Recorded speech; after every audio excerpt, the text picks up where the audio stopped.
Hello, everyone, and welcome back to the newest episode of the Speed Street Podcast. I appreciate this. Appreciate you listening. Appreciate you watching wherever you consume it. This is obviously a week on after I was announced as an Indianapolis 500 driver again. Appreciate the folks that sent a lot of great messages and a lot of very nice things. I also found an interesting section of the internet as well that was very not nice. So that was very funny. Very much enjoyed that escapade down the rabbit hole. But anyway, that will always be there. I appreciate you folks being a race fan. That's all that matters, is that you might hate everything about me and you've never met me, but boy, we just liked it. You might watch IndyCar racing, and we appreciate that. We had an awesome Arlington Grand Prix. My name is Connor Daly. I was there as a two-seater driver and a parade car driver, glorified taxi driver, essentially. But my goodness, did we have an absolutely fantastic event down there. And I'm going to tell you why. I studied a lot of I did a walk around the whole place. I got to see different areas. I obviously got to drive the track in the two-seater. So, there was a lot of people who were confused by so many happy drivers. They were like, this must be propaganda. This can't be real that people are so happy about this. So let me get you out of fantasy land there. Let me get you out of conspiracy land there. We're gonna help you through that one. And just shout out to the fans that were down there.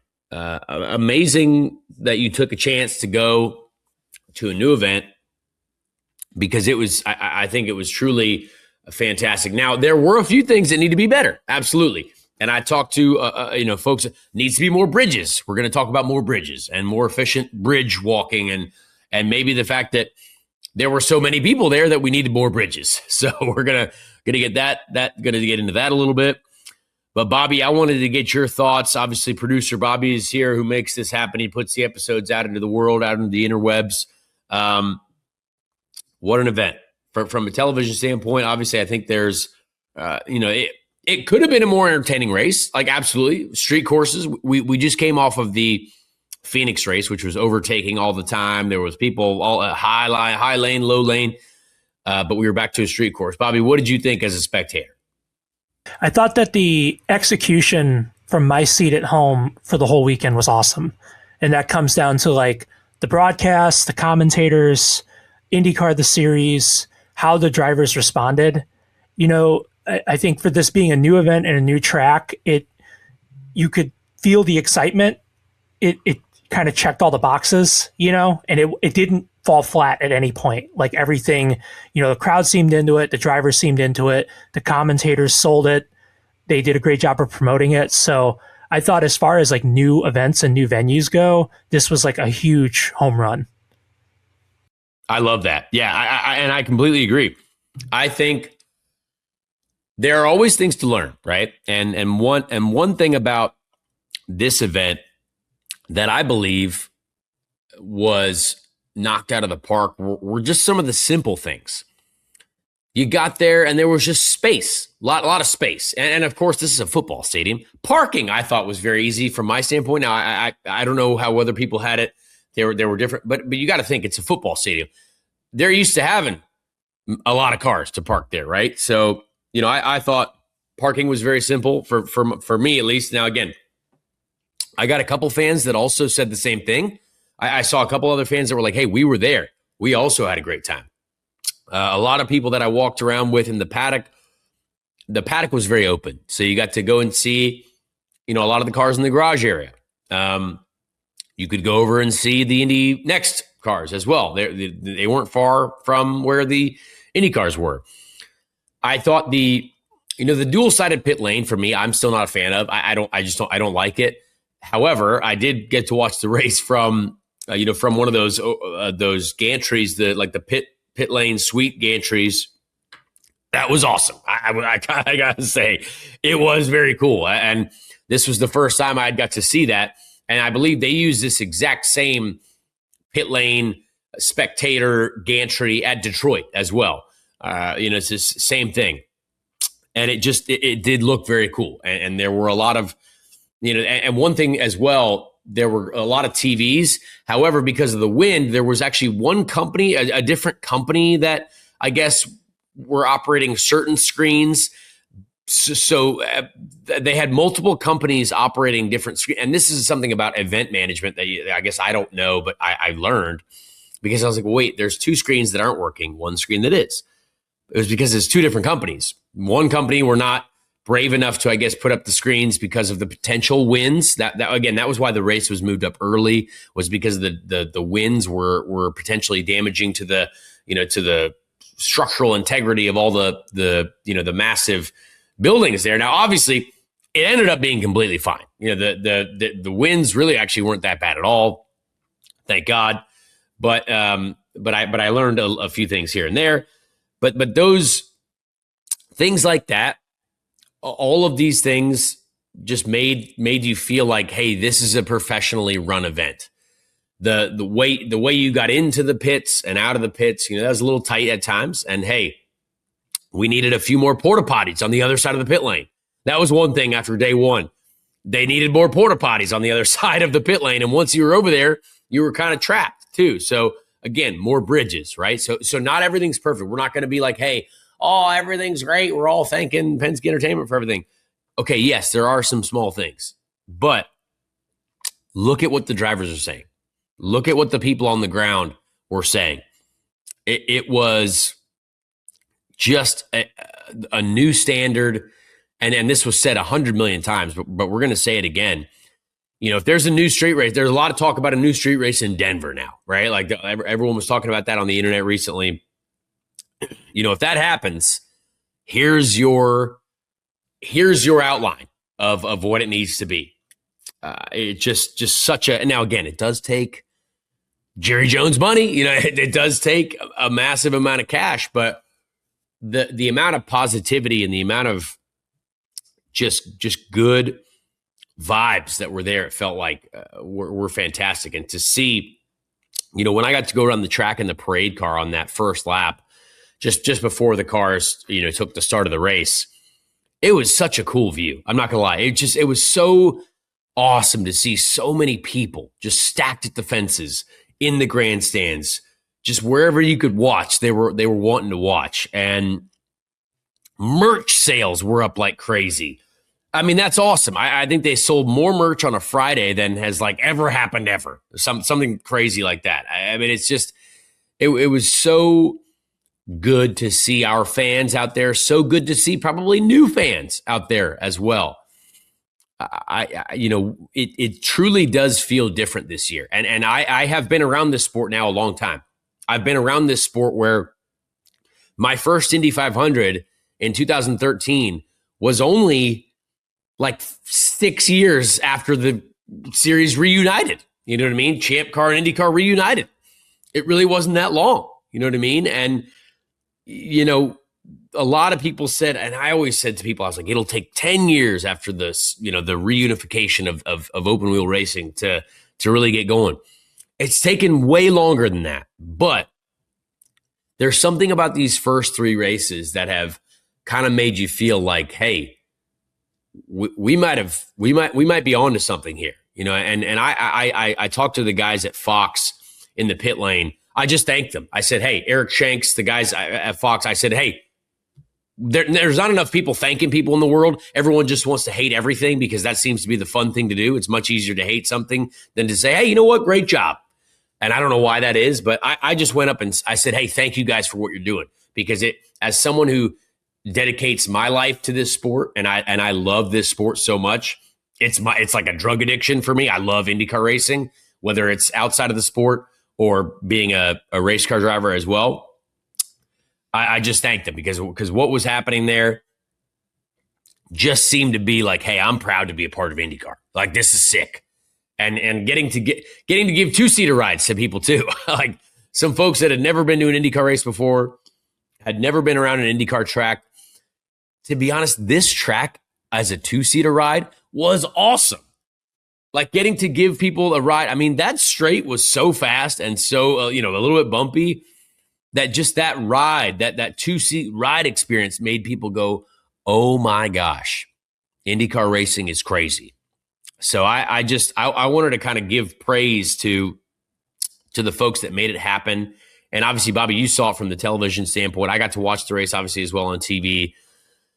So let's get into it. Obviously, we want to go through the results. We'll as we normally do, just to kind of give you guys what happened, and in case you didn't know, or just as a refresh. So let's go through it. Obviously, Kyle Kirkwood was the winner.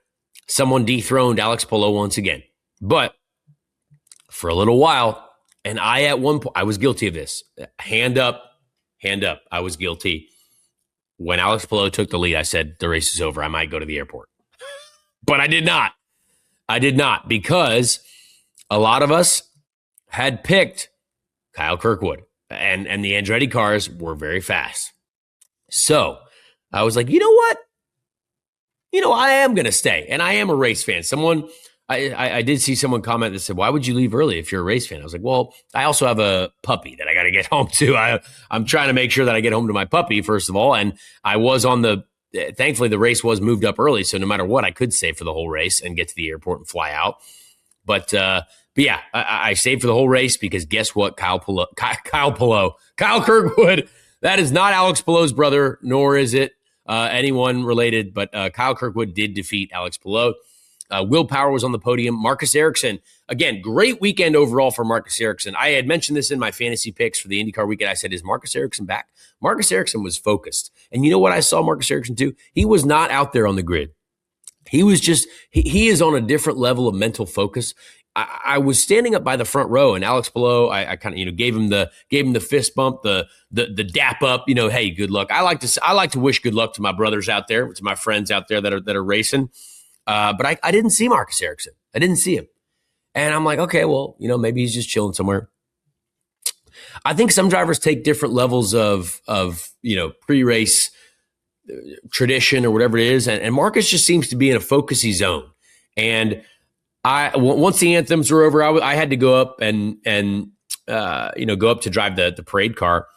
And I saw Marcus Ericsson. He was just chilling. He was by himself. And he started to walk back, and I looked at him, gave him the dap up. I was like, let's get it. That's all. I know that this guy's in his zone. I'm not going to sit there and talk to you for 10 minutes. I'm going to be like, hey, do the dap up. See you later. But again, great weekend for Marcus in the points. I mean, you guys got to remember, Marcus Ericsson was in the 20s in points last year, and this guy now is in the championship fight. Like he's up there. He's been on pole. He's been right at the front of these events. So really cool to see from Marcus Ericsson. Pato Award, once again, just a solid day. And I think McLaren as a group, that I believe that team, I think they realized that, hey, we're going to need to find something here because they've been just right there. 5th, Lundgaard 7th. Like they're in the fight. And honestly, Lundgaard, Lundgaard probably had the drive of the day. I mean, he was backwards at one point in the event. He got spun out at the beginning, and for him to come back and finish 7th, I'd like to say low-key drive of the day to Christian Lundgaard. That's very impressive. So Pato Award 5th, David Maluka 6th, Christian Lundgaard 7th, Scott Dixon 8th, Alexander Rossi 9th, just another quiet, solid day for Alex Rossi. Marcus Armstrong on a 4-stop strategy. He also had an issue, a puncture very, very near the beginning of the race, some sort of issue there. One of the first to pit lane. But he finished 10th still. So, again, solid drive for Marcus Armstrong, too. Scott McLaughlin, 11th. Kyle Collette. Hey, let's talk about Kyle Collette. Marcus Armstrong told us we got to look out for this guy. Solid drive for Kyle Collette. 12th is in the money. You're making prize money. It's $1,000, but you're making prize money. So, top 12 is a good day. Louis Foster, 13th. Renus VK, 14th. Joseph Newgarden, 15th. Tough day for Joseph. He ended up spun around a little bit at one point. As well, after contact with his teammate. We're going to talk about that. Dennis Hauger, 16th. Santino Ferrucci, 17th. Graham Rahal, 18th. Kiffin Simpson, 19th after what looked like an absolute battering ram. We're going to have to talk about, we always got to talk about people's mistakes. He straight up cleaned out Nolan Siegel and Roman Grosjean. Felix Rosenquist, 20th after what was a 6th place finish. And tough for my fantasy lineup because I told everyone that Felix Rosenquist was going to have a solid day, and he was going to have a great day until the jumping of the restart penalty was handed out. Stingray Robb, 21st. Mick Schumacher, tough day for Mick Schumacher. He made some contact with some folks. He ended up spun around at one point as well. Just a tough weekend for him. Romain Grosjean, obviously, he was in that last incident, 23rd. Nolan Siegel, 24th. Christian Rasmussen, 25th. He had, obviously, a failure of some kind there towards the end, so that was disappointing for those guys. But a lot of stories came out of this race, a lot of stories. I mean, Bobby, I want to start with you, though. First of all, what stuck out to you the most? What was, I would say, your biggest surprise from the race? Because I know, I start talking, I just go after it, but I want to hear kind of what you thought immediately was maybe your biggest surprise out of this motor race. I mean, I wouldn't say a surprise, but Malukas being the best finisher for Penske, like I know he had contact with Newgarden, but like he's really taken to this team this year. He's had such solid finishes. I know he had a recovery at St. Pete, but he was great at Phoenix, and then to follow up and be the best finisher this week, like I had reservations about how quickly he would gel and if he would be able to have like a solid like top 10 points performance, but like really showing out already and on three very different types of tracks. Yeah, absolutely. No, you're completely right on that. And what an odd weekend for Penske. You know what I mean? Like Scott McLaughlin, I feel like was so fast and he was thrilled with this track, but a mistake in qualifying. I mean, this is it. You're pushing at the absolute limit, and Scott knows he's so fast. I mean, he was loving this track, and he did have a great race. In a race with not many yellows, you're trying to make some strategery, some magic happen in the pits with fuel, tires. But, he worked his way up from essentially dead last to 11th. Biggest mover, Jostyn's biggest mover, the trophy that you don't get to keep. But that he did have a great race. But when you're fighting guys now like Kyle Kirkwood and Alex Palou, who are now consistently at the front for these three races, you're not going to be able to afford many more weekends like this in a championship fight. So the Joseph Newgarden, I don't know if this was talked about enough, but the Joseph Newgarden, David Malukas thing, that pit exit is a little hairy for sure. And so is pit entry, but you will have that at street courses. The Detroit pit exit, I think, is 100 times worse than this pit exit. But when you got cold tires and you're on a street course, going side by side like that, should Joseph Newgarden have backed out? Maybe, but that is his teammate. And, I don't think that's on David Malukas. Honestly, David Malukas gave him some room.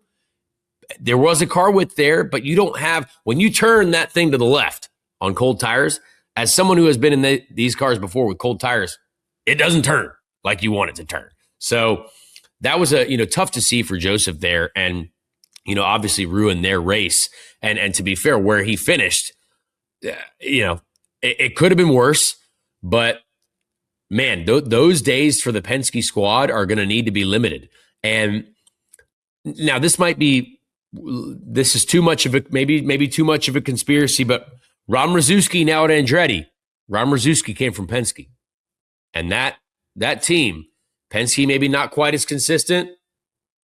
Andretti is showing up and being a lot more consistent, even with some issues. There were some issues in the pits for Andretti that when they clean that up, man, we might be all on lookout for the Andretti dominance year. Who knows? I don't know. We'll see. Yeah. For them to all finish in the top five, despite I just rewatched the race before we came on here. They had so many pit issues. It was like the first handful of stops. Every single car had a pit issue, and for them to all recover and finish in the top five, that's crazy. It honestly is wild. It is. No, you're exactly right. I mean, what happens when they clean that up? So, that'll be very, very interesting to see. But the Christian Lundgaard drive, I think, was very impressive. Even the Marcus Armstrong drive, all those drives are going to be super important to pay attention to. I think some folks that really struggled this weekend, I had Santino Ferrucci in my lineup, honestly. I thought he was going to do better. And guess what? His teammate showed him up. So Kyle Collette finishing in the top 12. Maybe there was a different strategic decision made there. They were both on a 3-stop. I'm not sure what was going on there, but are we going to see a Foyt teammate that really is once again challenging Santino Ferrucci? I think, That I don't think people realize how strong of a weekend that is for Kyle. Now, again, they do have Penske cars, so they were essentially they can use that information. But great weekend for Kyle. I want to focus on that for the rookie battle there. I was going to say it's a compelling Rookie of the Year race. I looked; they're separated by 8 points. Him and Hauger. I didn't have a lot of expectation. Like, I know the transition from Indy Next to IndyCar is really difficult. But they both had like really strong performances so far this year. Absolutely, I completely agree. I love the fact that there were so many things to talk about from this event, but not too much chaos. But the last incident, let's talk a little bit about that, because I think there are some people that are under pressure, and I believe that Nolan Siegel is one of those drivers who is very much under pressure. I mean, he's driving for McLaren. He's had 3 really, really difficult races, qualifying, everything. Now, this wreck was not his fault. We had to find that out afterwards. This was not his fault. But this right now, this field is so competitive that the weakest links and some of the folks who are struggling are going to be. It's going to take a lot to get into the fight, because there are so many good drivers. The field is so deep, and also not as many drivers too. 27, right? Or we had 27 last year, 25 this year. And, you took out 2 good drivers in Schwartzman and Callum Ilott, but the field is so deep. And, some of these drivers that are on the struggle bus right now, as someone who's had the pressure turned up on him before for really no reason, this is going to be something that when your teammates are at the front and you're not, it's a mental gymnastics session that you've got to go through. So it's going to be interesting to see what happens. And as a race fan, we've seen some jumbled up results pages. We've seen cars qualify all over the place, but at the end of the day, you've got still some consistent championship competitors that we're seeing towards the front. So I'm excited to see as we go. We now have a road course to look forward to. What an awesome beginning to this schedule. I mean, we've had 2 street courses. We've had a short oval. We now get to go to a road course. I mean, the diversity of our schedule in IndyCar is so unique. I mean, it's just, I think that's what people are finally starting to understand, is that we've got such different races. And I love the comparisons. When we saw Alex Rossi's onboard lap after the very first session, I did see it start to explode on the internet, because again, people don't realize this. The folks that hate me, they don't realize that my For You page is just race fans, because I'm a race fan and I interact with a bunch of race fans, and I like to see what people have to say about the sport. But there were a lot of people like, hey, we should be watching this instead of what's going on in F1, because F1, what's going on there? Again, I'm still an F1 fan. I'm going to watch it. I obviously didn't because of the scheduling over the weekend, but great to see Kimi Antonelli get his first win. That's cool. I think he seems like just a nice fella, nice young man. But it is just raw motor racing, what I think we have going on. We have a little bit of a hybrid element, but the bumpiness, the side-by-side action. Was this a 10 out of 10 street race? No. I don't think it was the most exciting race in the world, but there are certain moments that you're like, dang, that was sick. You know what I mean? Like that pass for the lead, Kyle Kirkwood over Alex Palou, 2 of the best in the sport right now. Like, stuff like that is awesome. There were some side-by-side battles. For me, that there were some moments where you're like, hey, there's a lot of different strategies playing out here. 3 stops, 4 stops. People, there were several cars pitting. There a couple cars did. Well, one car did 5 stops involuntarily, but you had the 3 and the 4 stops at play. You had to use obviously 2 different sets of the red tire, and they were wearing out more than others. And it's just, I love to see what's going on with IndyCar, and I can't wait to see the ratings. I mean, we've got 2 races so far that have done absolutely fantastic ratings wise. We had a pre-race show with Jerry Jones, an amazing stage.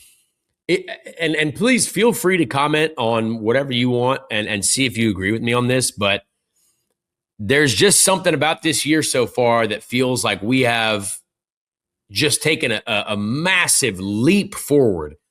And guess who this helps? Everyone. It helps the sponsors. It helps the drivers. It helps all the mechanics who, they use this to put food on the table. As the sport grows, it helps everyone. So I would like to see more people saying, hey, you know what? We've complained for years. And maybe they don't realize that they're complaining, but I see it all the time because maybe I pay too much attention to it. But I love this sport so much that I'm like, hey, I think there's some unjustified complaints about this sport. But we got to thank the folks that have continued to look at that and take that and have to listen to it. They've made a difference. Like we didn't just give up. We didn't give up on our fan base. Penske Entertainment did not give up on the fan base. Bud Danker, Roger Penske, Doug Bowles, all the folks that are, Mark Miles, all the folks that are working to take this series to another level. We are going there. Like it's not just there was one, sadly, I've spent a lot more time on Facebook because it's a platform that actually pays money and you got to spend time on there. But there's a lot of folks that are, there's some older folks on Facebook that one guy said, no one watches your street races. It's like, well, that's just factually incorrect anymore. Like we have the data that are proving that millions of people watch the street course races. And, I'm not going to lie to you and say, hey, this was more entertaining than Phoenix. No, heck no. Would I want to be on an oval in Texas? Absolutely. Like, I think we still need to be at Texas Motor Speedway. But these events, on the motorsport landscape, these events mean a lot because it's at the Dallas Cowboys Stadium. You had a ton of celebrities there. You had tons of people that in these suites. You were able to walk around, check out the stadium. I saw a bunch of kids there. Like, you're at a football stadium, you get to see race cars. I mean, this is just an awesome spectacle to take in. The fan zone was really cool, super open. We sold a ton of merch. All of those things are good things. At the end of the day, okay, the race, maybe not the most exciting thing in the world. Great battle for the lead, and we have a different winner. After race one, there was hundreds of people. Oh, IndyCar, Alex Plough's just going to win everything. Well, I didn't see any apology letters written to the fact that now we have 3 different winners, 3 different pole sitters. This is such a great start to the season. So I just want us. Let's appreciate what moment that we're in right now. I think we're in a great spot. We've got a new car coming in 28, right? Like that, everyone, we know we need that. We know that there's the manufacturer thing. We want more manufacturers. I think all this stuff helps those things happen quicker, right? I got all that stuff, everything that shows up, we appreciate the fans that showed up. So I thought that was awesome. What did you think, Bob? Like, I know I just kind of rambled on there for a second, but I was so happy to see what I saw. And I'm so proud of the people that are doing the work that don't get the public thanks. You know what I mean? There's a ton of people in the IndyCar Marcom's trailer and the series, event staff that don't get thanked publicly, that not are in the public view, but all those people contribute to making this sport take a step forward. I agree with you. I think to touch on something you said earlier about Arlington specifically, like it's a lot easier to fix cosmetic things than it is to fix like the structure of a race. Like as someone that's watched racing, like all types of racing, like I've seen new events that were one and dones that were such a catastrophe from the drop. Like I think of like, not to dump on anything particular, but there was like an indoor midget race they tried to have at the Gamebridge Fieldhouse. I don't know if you remember this. This was like this was like not that long ago. It's been in the last 10 years. It was such a disaster. They only did it once. Like it totally failed for a lot of reasons. So, Baltimore too. Like we had the Baltimore street course that ended up not working out. It's just if you looked at what that was compared to what this is, I mean, it's just a way different vibe. Yeah, I mean, I'm glad that we're talking about more bridges and more porta potties and not being like, hey, what are we doing here? You know what I mean? So, and then, as far as IndyCar as a whole series, I think, as someone that was outside of IndyCar that tuned in when I came on board with you a couple of years ago and I started watching IndyCar races from front to back, I was like, as a race fan, I was like, whoa, hey, this is scratching the itch that I've had for a while that I haven't seen. I'm like, this is a really competitive, compelling series, but obviously things outside of the on-track product have dictated a lot of its success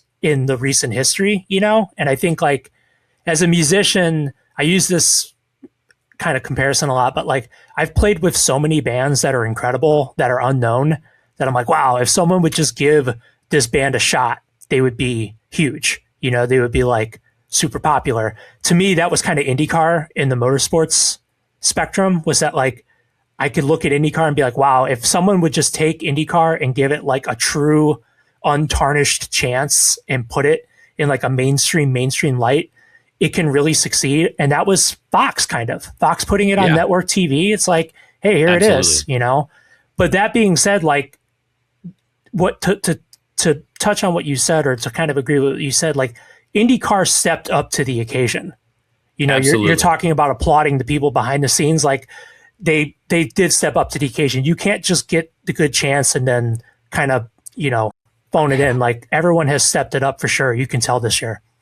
And what's really interesting too, there's and a lot of fans, and we've all been guilty of saying this too. A lot of the times we've said, "Oh, same old IndyCar." Like we see a problem, and it's like, "Yeah, this is happening again." It's like, now, hang on, now it's like, no, all these, like, I think everyone, when they expected ratings from St. Pete, it's like, oh, it's probably going to be lower for some reason, or something didn't happen. It's like, nope, it was good. And then Phoenix, oh, it's on a Saturday.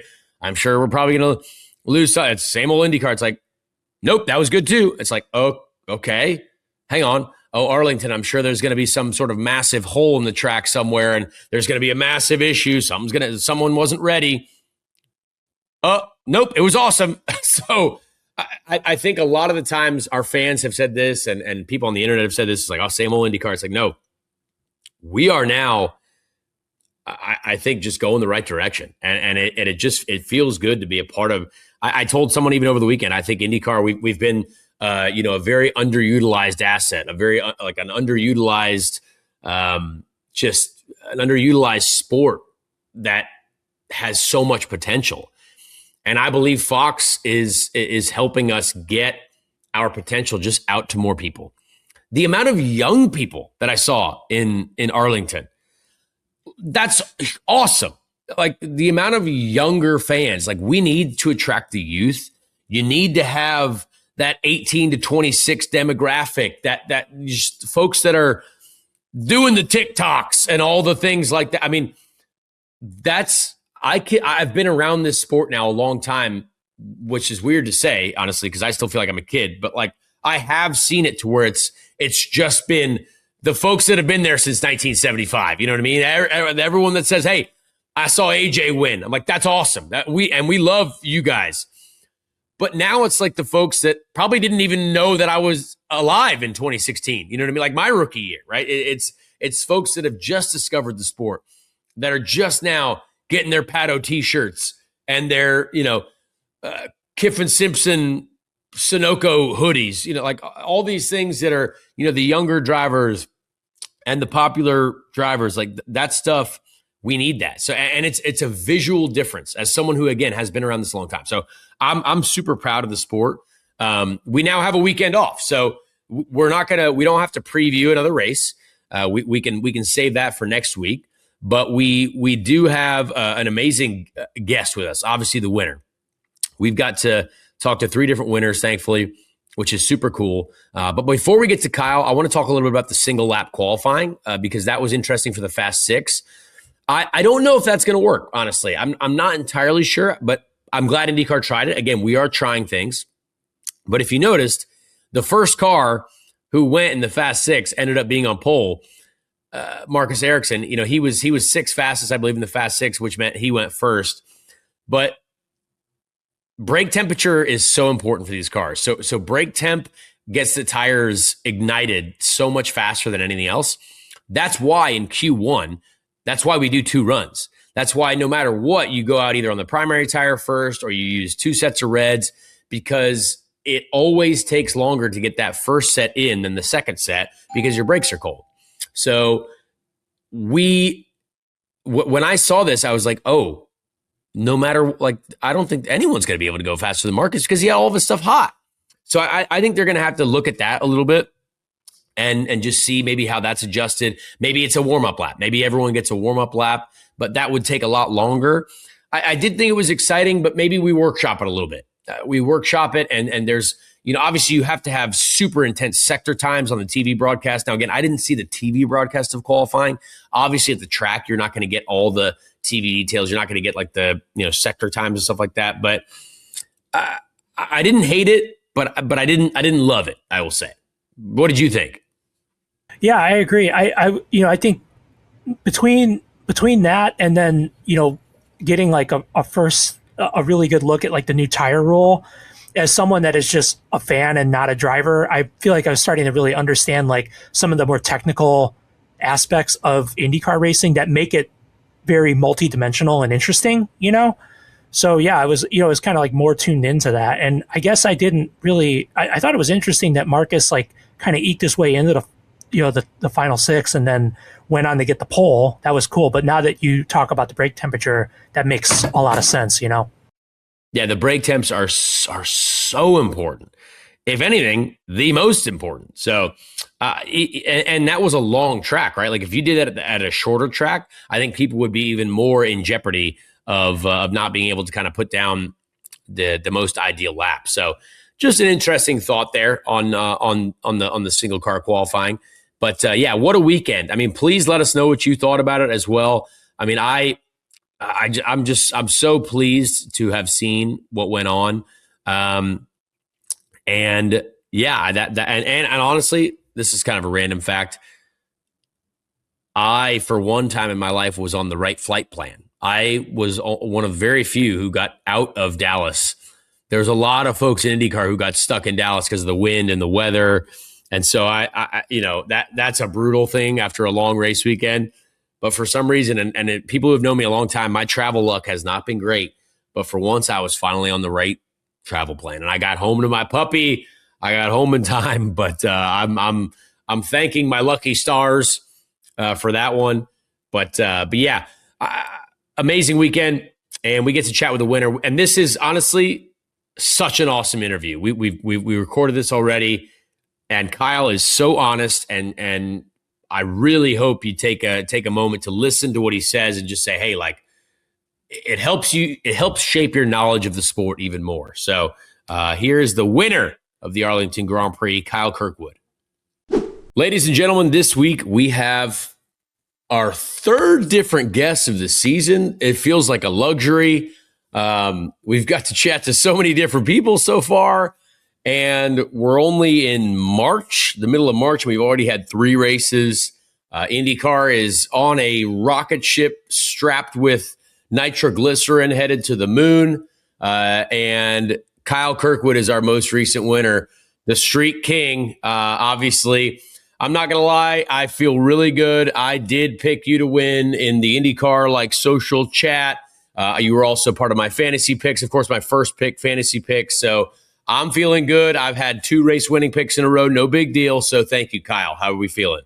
I don't think you know what nitroglycerin is, nor do Probably I. not. So let's not act like we know what it is. Nope. Yeah, it's good. It's good time for IndyCar. We had 3 of the most wonderful events that we could ever imagine to kick off the year. Right. I'm excited to see the numbers that came out of Arlington. We know that they've been strong at St. Pete, at Phoenix, and now 3 different winners. That's just going to boost everything up, I think. So, glad to call myself that third winner and be on the podcast with you today.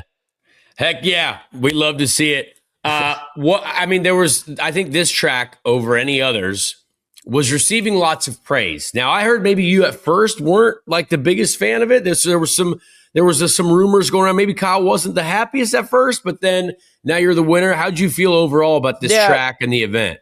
I was happy with the track. I still think everyone's like, oh man, this is the coolest street course we've ever gone to. And I'm like, when you look at it, you think, yes, it definitely is. But after driving it, I was still like, Long Beach still feels cooler, So right. I was honest about that with some people. But honestly, for a first year showdown, like it was it was really, really, really good. And usually we have a lot of nuances and issues with tracks on first year street courses. Like think about Nashville and the bridge, right? Yep. Think about Detroit and the back straight. We had a couple of those little things, right? Like some pretty big bumps and a lot of bottoming, tearing up skids on cars, but nothing that was like crazy big to sort out. So yeah, Jerry Jones, Penske Corp, everyone involved, Rangers, they killed this event. And hopefully we're all saying it now, but hopefully it's a new blueprint for IndyCar racing. This should be somewhere like on a marketing deck, like, hey, if we want to start a new race somewhere, here's our example. This is the front cover, the overhead shot of the Arlington Grand Prix. So yeah, it was amazing. Yeah, it was funny. You said it correctly. I saw a comment and a fan was like, well, it almost seems fake because everyone is so like okay with it. And it's like, no, we've just gone to new street courses in the last few years where it's like, oh no, how did they not think of this or what happened here? Correct. And then, but this was something where it's like, oh, everything's organized. And for the most part, right? Like there's obviously small things, but when you go out on track, okay, yeah, it's bumpy. Yeah, so is Belle Isle. You know what I mean? There were some things like Belle Isle, you make some adjustments, but we've been used to some more difficult pathways, I would say, to new street races. And this one covered, I would think, most of the bases, which is really cool. Yeah, they did cover pretty much everything, right? They tried to get ahead of all the bumps and stuff early, right? Because I went out there 2 weeks before the event after our Phoenix test where I saw you out there. And I went and just visualized the track and tried to figure out where the walls are going to be. Where are they going to put the curbs? What is this place actually going to look like? And they had ground the entire mile-long back straight to try and get it smooth, right? There's still some... Yes, amazing effort. I could only imagine what it probably was before they did that. Yes, there were still some bumps, but you got to remember we're at terminal velocity for like 6 seconds there. So it's like incredibly high speed, and you just expect you're gonna bottom no matter what. I don't care what circuit you go to if you're just at terminal velocity for that long. So yeah, it was they did a really good job with it. I'm rambling on here, but they killed the whole build. I think some people were like a little weirded out about us driving across paint, like thinking like, oh, what track limits sort of thing. But it was actually that paint. I was talking to James Hinchcliffe about it. That paint created so much grip that it actually helped the racing. So I was like, man, we need to start using this stuff in other places to create better racing and put it on the outside. I'm thinking like outside of the last corner at St. Pete, just to help people get runs and lunge in there and get big runs, like that stuff was actually incredible. I know it might have looked a little weird on TV, but yeah, everything about that place should be the new standard. I agree. Completely agree. Yeah. Let's talk about your team. Obviously, you had 3 cars in the top 4. Marcus on pole, which was very cool to see. Obviously, his first pole, and he's been very, very fast so far this year. But this group obviously feels like we're gelling together. You guys have been fast every weekend. There's been some chaos, obviously, with Will and some different things here and there. You guys had a great race in St. Pete, great race in Phoenix as well. But what is it about this year that kind of separates you guys from what we had last year? Was it just the off-season development? Was it some new people involved? What made the difference over the off-season? A bit of everything. Like we definitely having Will involved, having Ron Rosinski involved. They have been a huge help. Just their knowledge, what they're able to tell us on how Will's feel is on short ovals, right? Like that was a big deal for us at Phoenix, and he just like pointed us in the right direction pretty much, and we just started developing that way and got our cars into a really good window for Phoenix. And then just the little stuff like the processes, how quick we're developing, how we're going about things. There's been some switch ups with engineers and whatnot. Like Nathan O'Rourke is now working from the shop, but he's still working like all the time, especially when we're at a race, and his oversight on everything just overseeing everybody has actually been a huge benefit for us. When you think, oh, pulling him off a car and not having him be hands-on would be, it was his decision, of course, but I think he's actually in a fantastic position for our team now, and development is happening very, very quickly, especially in the weekends. So there's a lot of moving parts. They've changed up a little bit. There's new people involved. There's more development, and there's still more development to come too. So it's a bit of everything. It's kind of just tying everything together now that we have a good program. But of course, we're always really good at St. Pete. We're always good on street courses. Maybe we're hit or miss on short ovals, but hopefully that one was an indicator of how all the short ovals are going to be for us. It certainly does seem like the tables have turned, honestly, because you're right. I think a lot of us, a lot of people have noticed that when you guys are on, you're on. And then there's been some weekends where you're like, okay, we're 11th, 12th ish, and we're trying to figure it out. But you guys have been so consistent so far. And you talk about development. It's so important to have that as you go throughout the year. Every weekend, you're learning new things. You've been very complimentary of the car that you get to drive at these street courses. And the car that your engineer and your group have been able to give you, coming from where you started, like as a rookie at Foyt, and then when you get into the Andretti system, I mean, has it just been 1 year at a time? You're like, I can't believe we show up and we keep getting better. Yeah, it's constant development. Like we're keep getting better. We keep finding new stuff. We keep working hard, and we keep being ahead of the game, especially on street courses. So it isn't like, oh, it's the same thing that we ran last year. It's not the same thing we Always ran changes. 2 years ago. It's always new stuff that we keep getting better, because you got to expect everybody to catch up to you. So we're continuing to push. We're continuing to get better. And yeah, like you said, I mean, I've done well on street courses, but I wouldn't do well on street courses if it wasn't for the car. I mean, look at my year at Foyt. Granted, street courses were my best finishes, but I had some really bad races on street courses with them. So it is, a lot of it's due to the race car. I suit the car. It suits me. So yeah, just tying it together here, development, keep pushing. And hopefully we can win some more of those.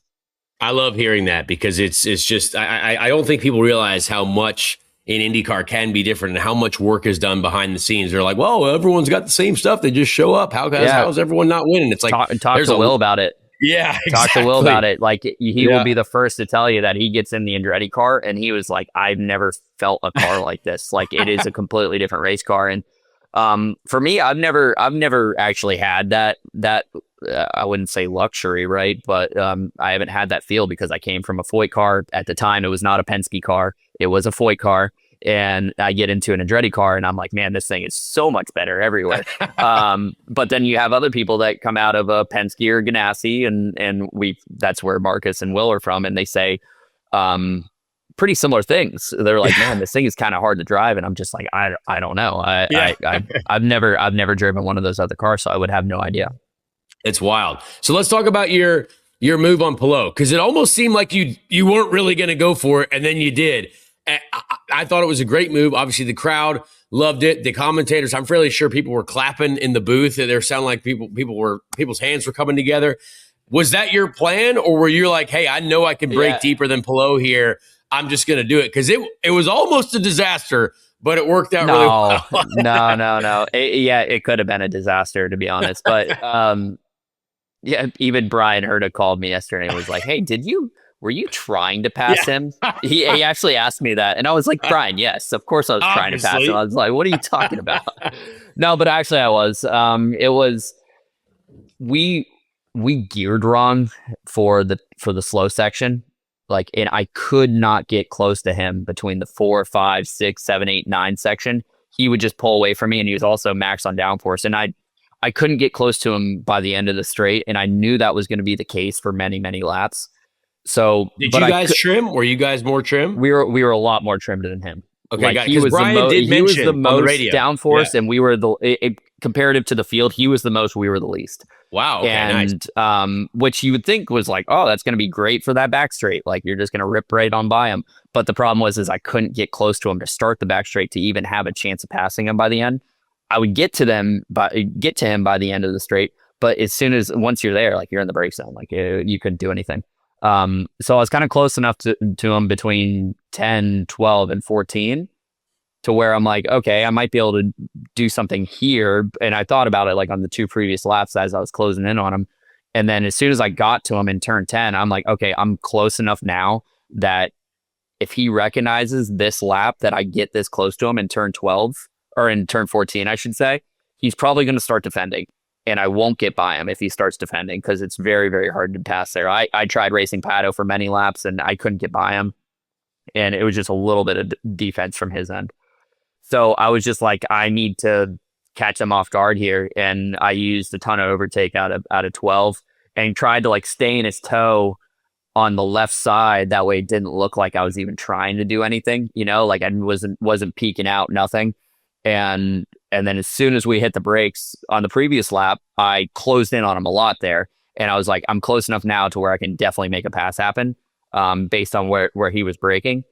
So yeah, as soon as I braked, I just like kind of turned in a little bit and he turned in too. He saw me. Yeah. He immediately knew what I was doing, right? It was like kind of like a shifter kart, like lunge. Yep. And yeah, and then once he realized that I was coming with so much like velocity towards him, so much inertia towards him, he realized that he had to stop defending and just trying to open up the corner because I would have taken him out if he kept trying to defend. Which I actually need to talk to stewards on because I don't know what they would have done in that situation, right? It was a bit of a risk because it's like, okay, I made the move first, but then he started defending and just started turning in early. It's a bit of a gray area there, right? So it's a bit risky, but Alex is a guy you can trust with one of those passes. I'd say there's some guys in the series that are not as aware. You do some of those lunges on them and they just turn right to the apex and they just like, oh man, I didn't know you were there. It's just like, how do you not know? Like you can hear the car. But Alex isn't one of those guys. He's a clean racer. He's someone that you can trust to race hard and not crash with. And I think we share that trait. So yeah, it's always fun racing him in those situations. No, it was fantastic. And honestly, I think a lot of people had said that there could be yellows during this race. There could be some crashes. Everyone was saying, oh, I'm sure the strategy is going to get mixed up, but it was really quite clean. Were you surprised by that? A little bit, yes, I would say. Typically, new street courses for us, we have a lot of yellows. Yeah. I mean, look at Detroit the first year. Look at Nashville the first year.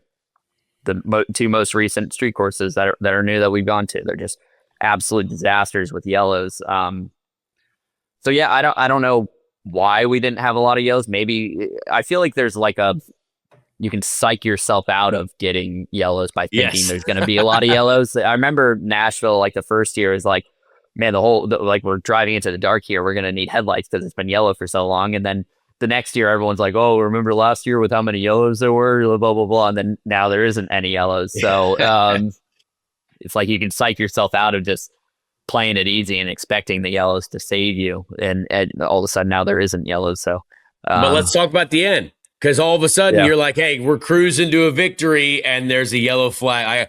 What's going? That's as a driver, that has to be the worst feeling ever. You're comfortably in the lead, and now we've got a yellow, and it's a long enough track where you're like, okay, they can probably recover this car in time. What was going through your head? We're just like, all right, we're gonna nail this. Got to nail the restart, and let's go. Yeah, I was a little shocked with IndyCar's decision there. If I'm being honest, I get it though. Like finish under green. That is our utmost goal. That is what we're here for, entertainment. We're here for the fans. But in the time, you're like, man, I just had a 5.5 second lead on P2 and we're 2 laps to go. And you're going to make me go down to 0 and restart this thing with cold tires and cold brakes and everything. I'm just like, you got to be kidding me right now. Literally for a 1 lap dash, like spitting image of the Indy 500 a few years back that we said we'd never do again. So I was pretty frustrated in the car, but it was also with that restart zone where the restart line was, no one's going to really pass. And I know we saw some cars passing before that restart line and it caused a pretty big mess back there. But like I just went super early. I was like, you know what, if I stretch a gap here, brake late, get a run out. Once you get into one without a car side by side with you, they're not really going to be able to pass you until you get to the back straight. And then it went yellow immediately, right? And then we had the yellow, so it was kind of game over there. So I wasn't nervous about it. I was frustrated about it though, about the decision. So, yeah, that's all I had to say. We'll leave it there. Yeah, Yeah, we'll we'll leave it there. at that. For us, it was very exciting. I was like, I'm oh my sure it gosh, was. we got a Yeah, green, and we're white, in checkered. we're in the entertainment business, so I get it. But for me, I'm allowed to be frustrated. Absolutely. I would be too. I would be too. People find frustration entertaining too. So yes, indeed. Talk about like the festivities around the event, like especially the podium. The podium looked sick. Yeah. I mean, we've talked about that as drivers for many years. Like some of these tracks and podiums, like it's got to feel like you just won something sick. And the Arlington GP was sick. Well, yeah, we've talked about that before. Talked about a few things, but like it just looked cool. It looked like what IndyCar racing should be. You're up there with your big bottles of champagne and confetti. I mean, how good did that feel? Like that's what we need as a series, and it feels like hopefully, as you said, that sets the standard. Yeah, it was a cool celebration, right? Like there was a lot of people there. People filled in from the stands, right? Like they came across the track. It felt a little bit like Mexico City when they open up that big stadium area and everyone fills in there. Like they started to fill in around the car and allowed people in there. And then you had the stands all over. You had TV cameras everywhere. You had people all around you, behind you on the podium. We've talked about it, right? Like this place was the blueprint for what a good IndyCar race should look like. And that was just another example of it. Was the podium, the stands. Like the first time I looked into the stands was on the cool down lap. And I looked around, I'm like, wow, there is so many people here, and every single one of these stands is filled. And there's stands everywhere. I didn't realize how much, because like it's such a big track and you do practice and qualifying. You don't get a chance to go look around the place. You're just like driving in between the walls and everything else. Like you got your horse blinders on. That was the first time I looked, and I'm like, wow, this is a big event. This is absolutely killer. You know, this is on par with the Long Beach Grand Prix. I said the same thing. I drove one of the Corvettes for the parade lap right before the race. Yep. And I was looking around. I'm like, I didn't even know there were this many grandstands here. And the people lined up in the fence around like that fan zone area. It was like 6 deep on the fence. Yeah, it was it was incredible turnout, man. That was that was so awesome. Good. All right, I want to ask one more before I let Bobby jump in here as well. But as we move on, right now we finally get a week off, just a little bit of time, and then we go to Barber. You know, our first permanent road course of the season. We've had a very diverse schedule so far for these first 4. But then, of course, the Indy 500. You know, we're getting closer to May. We're almost there. Well, we obviously have one of your favorites, Long Beach, first. But what's your outlook as we get through these next few? I mean, are we feeling good about Barber? Obviously, we know Long Beach is going to be easy. Win, that's going to be fine. But how are we feeling about these next few?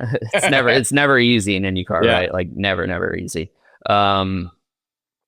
Barber, I'm unsure of at this moment. I think that's one that we need to do well on road courses. That is a important thing we need for our championship run. And specifically, we need to beat Palou on road courses, because that's going to be the hard thing, right? Okay.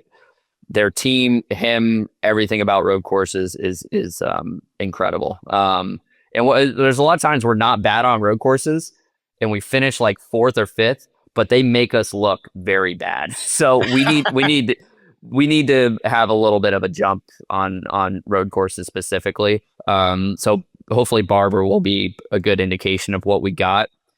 And then from there, right, we got Long Beach. We know we're going to be good there, and then Indy GP. Notoriously, we've been good in the race, but we have not been good in qualifying. So we need to sort out our qualifying there. I think we got something for both Barber and Indy GP. So only time will tell. But that's where we're going to really make hay in our championship run, is on the road courses, because we've had 2 street courses and a short oval that we were good at. And we got a lot of other courses that are coming up that are question marks and I think everyone's mind. So need to capitalize on it. For sure. Well, Bobby, I'm going to let you get a question in here too. Kyle, in the last couple seasons, you've really emerged as like a true championship contender. And I was kind of wondering if you've had a chance to kind of step back and analyze what have been like the key elements to you stepping out as like a true contender. I wish I could tell you. Quite honestly, yeah, that's a great question, right? I've done the same thing. I've had the same processes. I feel like I'm the same person, same driver that I was when I was in USF 2000. To be honest, like, you don't feel any different. It's just like everything's kind of feels like it comes easier to you, and you understand things a little bit better. Like, you're starting to, I understand the car really well. I speak with my engineers much more clearly than I did when I started. Just everything is clicking a little bit easier, a little bit simpler.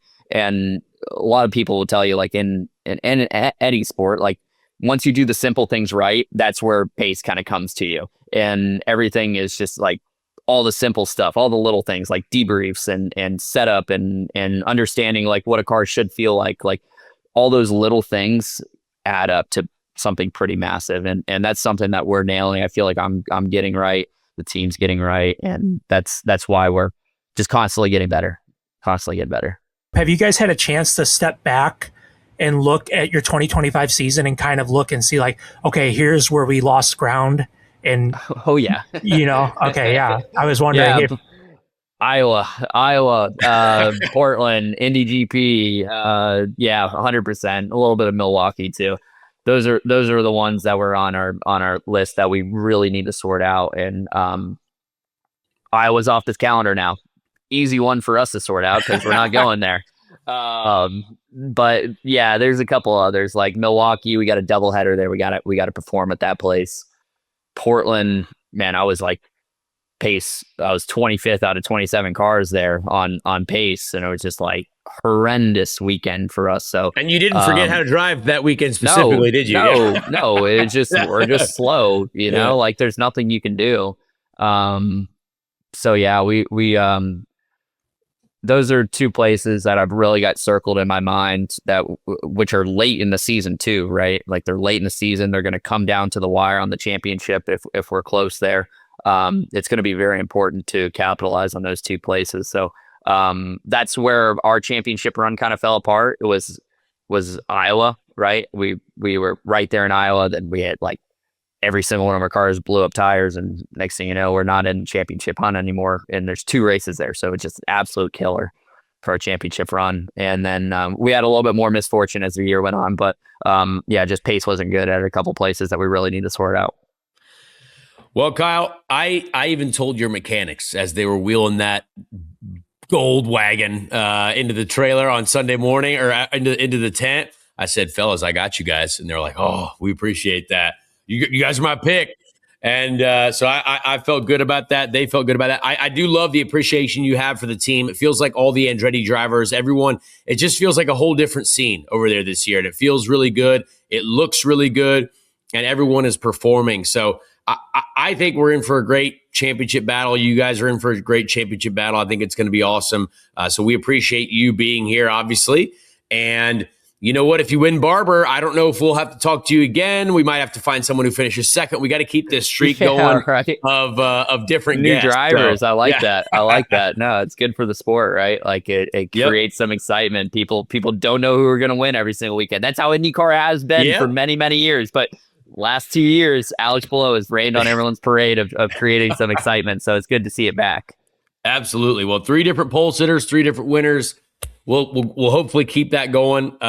Thank you for being here, Kyle. Of course. Thank you, Connor. Thanks, Can't Bobby. wait to play golf in April. Let's do it. Shout out Kyle Kirkwood, the gold wagon, the bullion. I hope he got a bar of gold for winning that race. I hope they gave him his own customized bar of gold. He deserves it.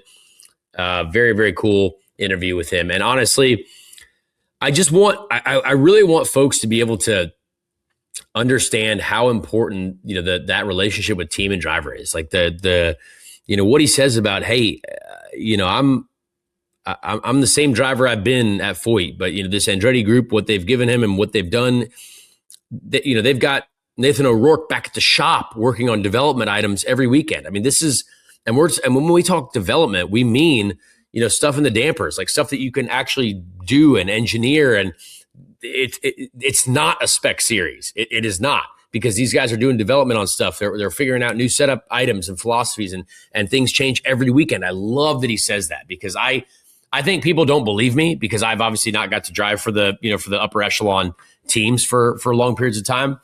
So, but I, in the time that I was at Andretti, it was like, this is incredible. Like, and this is 2019, a long time ago, but for one race, but for two races.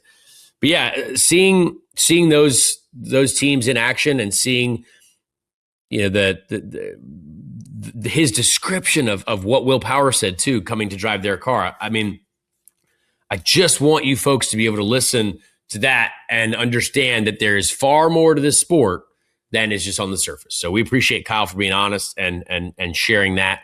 Gosh, I wish sometimes the haters could listen to that interview. It's just so good. It's so good.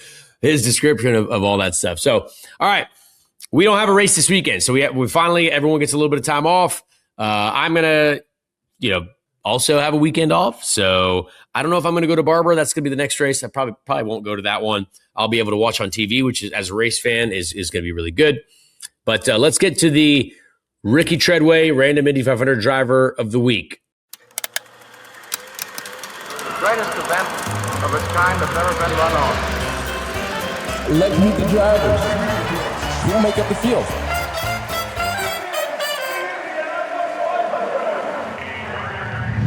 This week, we're going to go all the way back to the year of 1951. Lee Wallard was the winner of this race. Lee Wallard, if you got that on your bingo card, congratulations, Lee Wallard. But we are going to go all the way down to the 33rd place finisher. Tough guy. Last place on the day. He won $2,092 for finishing last. Joe James. Joe James finished 33rd. Joseph David James was born in 1925. And sadly, he did die in a race at San Jose Speedway. He's in the National Sprint Car Hall of Fame. And not a ton of information on Joe James here.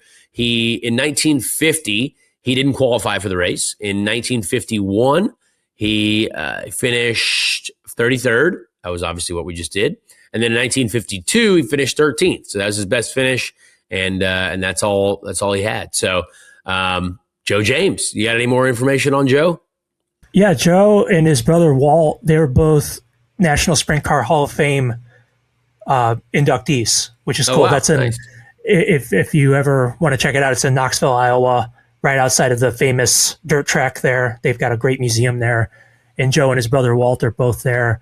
I think Joe came from California, and once he came to the Midwest, he was kind of like a high banks specialist. So if you've ever been to Winchester Speedway or Salem Speedway, they were both designed by this guy, Frank Funk, very early in the 1900s. And he also designed a track in Dayton, and Joe had wins at Dayton and Salem.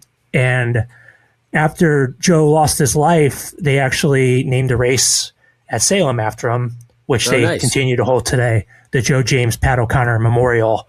It's still going on. It's a pavement sprint car race. So Joe's kind of immortalized by that. I see that. Awesome. Well, there you have it. We learn something new every week on this show, and we appreciate you folks listening, sharing the show, whether it's on YouTube, Apple, Spotify, however you listen and consume podcasts. We appreciate you. Again, shout out to the Dry Ryan Bowl racing team, my racing team for the Indianapolis 500. Thanks to the folks that were congratulating us on that. That was really, really awesome. Kingspan, Arco. Arco is, we're just super thrilled to be back with those guys, and just can't wait to get on the track again. So we shall see what happens in the future. But until then, we will see you probably next week. We'll do a show next week. Why not? We'll continue to do the show. We got a preview Barber. So we'll see you next week on Speed Street.